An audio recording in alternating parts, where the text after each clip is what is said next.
The Overwatch patch notes that we have been waiting for are finally here. First up, we have Roadhog.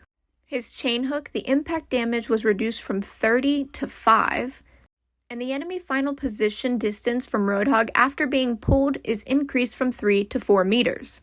For his scrap gun, damage per pellet reduced from 6.6 to 6. The recovery time was reduced from 0.85 to 0.8 seconds. The reload time was reduced from 2 to 1.75 seconds. And the maximum ammo was increased from 5 to 6. And there are some developer comments with it.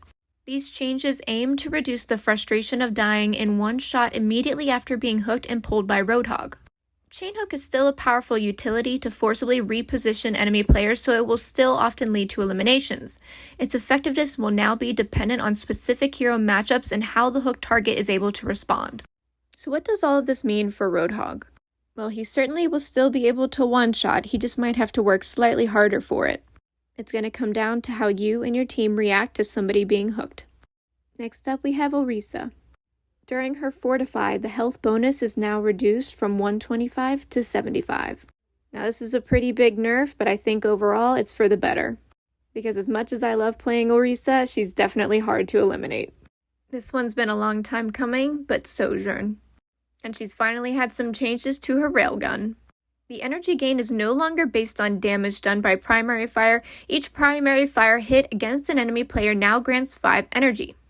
And the primary fire damage per projectile is reduced from 10 to 9. There are also some developer comments with this. The energy gain adjustment will help smooth out Sojourn's average railgun charge time because it won't benefit as much from critical damage or damage boost abilities.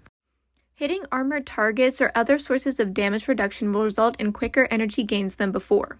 Previously, damage boost and critical damage had an amplified effect for Sojourn since it reduced the time to build energy and lowered the threshold at which her railgun's secondary fire became lethal. The reduction to primary fire damage will further slow that down as well. Now, I personally love the Sojourn nerf because we're going to be able to live a little bit longer before she one-shots us. Her energy ramp is now fixed as opposed to being linear, meaning she gains less energy per second shooting people, but gets buffed shooting things like shields or anything else that limits her damage. And lastly, we have Kiriko. Her healing of Fuda, the recovery time increased from 0.85 to 1 second. And there were some developer comments about this as well. Despite Kiriko's healing projectiles being slow-moving and single target, her average healing output per match is higher than we'd like. We've seen players tend to get overly focused on maximizing her healing potential and only use primary fire for extended periods of time. Rather than reduce the amount of healing per projectile, which may lead to feeling locked into focusing on primary fire even more, we're increasing the recovery time before she can start firing the healing of Fuda. Increasing recovery times opens the opportunity to weave in secondary fire kunai more freely.